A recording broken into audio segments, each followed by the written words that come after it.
They say you can never really know your own parents, that every family hides a secret, buried deep under old photographs, polite smiles, and Sunday dinners. I used to believe my mother was the strongest woman I knew. She raised me alone after my father left. At least, that's what she told me. But the truth? He didn't leave. He was erased, and the person who erased him was my mother. Our house sat on the corner of Maple Street. White shutters, red door, perfect hedges. People used to say my mother, Evelyn Hart, had it all together. She was beautiful, elegant, and always in control, but control was her religion. She decided what I wore, what I ate, who I spoke to. When I was 12, I asked her once about my father. Where did he go? Her lips tightened. He wasn't strong enough for this family, Emily. You don't need him. That was the end of it. The conversation, buried like a corpse under silence.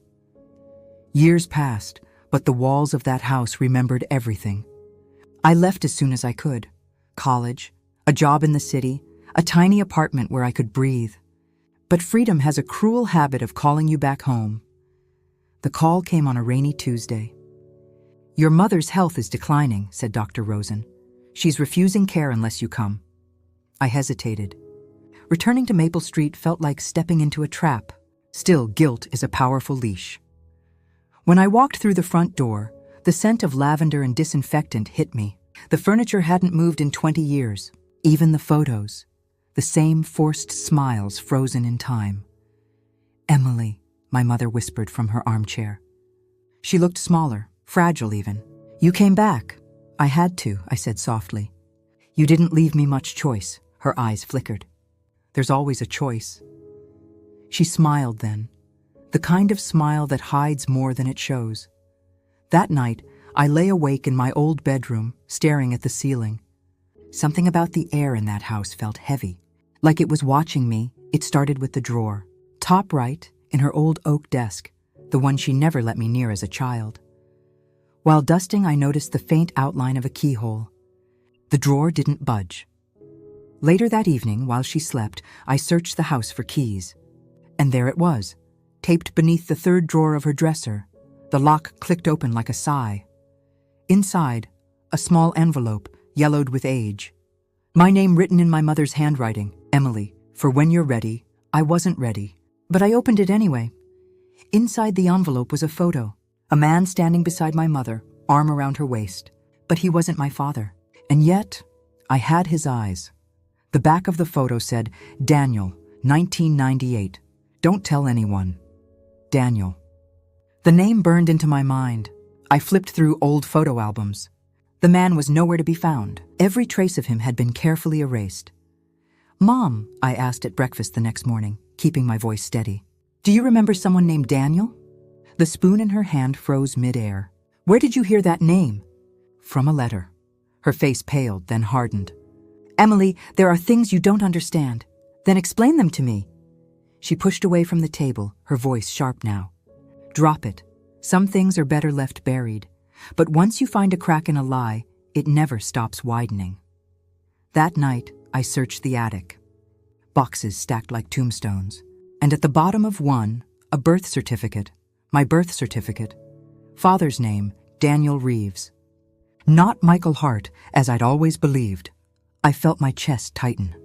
My whole life had been built on fiction. When I confronted her, she didn't flinch.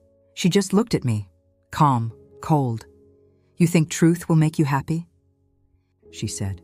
Daniel wasn't who you think he was. Then who was he? I demanded. Her lips trembled. He was a mistake. My biggest one, her words cut like glass. And yet in her eyes I saw fear. I drove to the address listed on the back of the photo, a small town 2 hours away. The house was gone, replaced by a strip mall.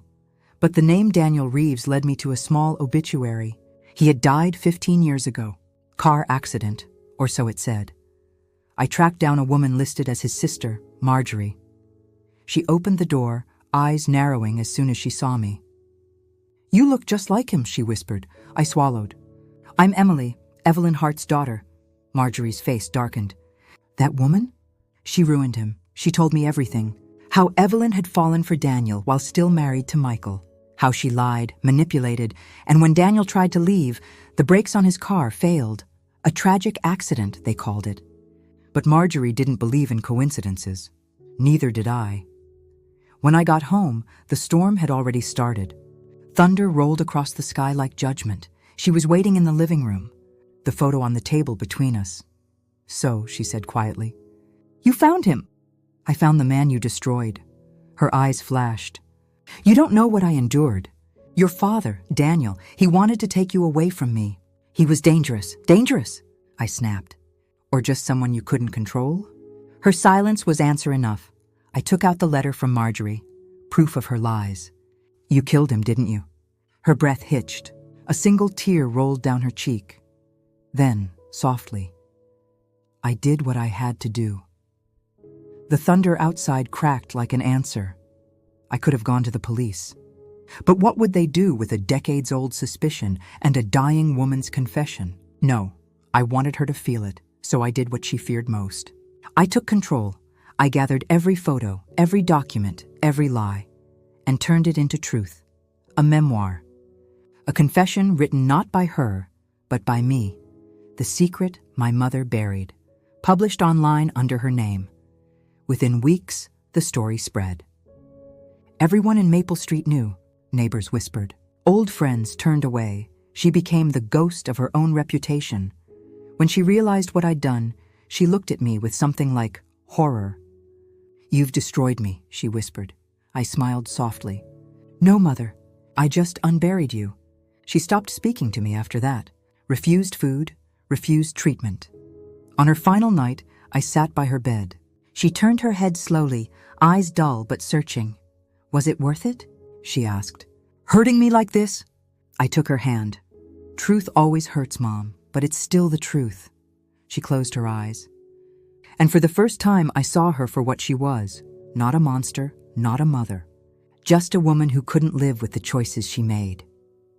After the funeral, I found a sealed envelope under her pillow. My name again. Inside, a short letter. Shaky handwriting, ink smudged. "Emily, I told myself I did it to protect you. But really, I did it because I was afraid of losing you. You are stronger than I ever was. Don't become me." For a long time, I just sat there, the letter trembling in my hands. Then I walked to the backyard, to the rose garden she'd loved. And I buried the letter there, where secrets belong. I left Maple Street the next morning. The sun was rising, painting gold over the cracks of that old house. I didn't look back. Some people think revenge brings peace. But it doesn't. It only empties you out until all that's left is the truth, and the truth is heavy. But at least it's mine now, because the greatest revenge is freedom.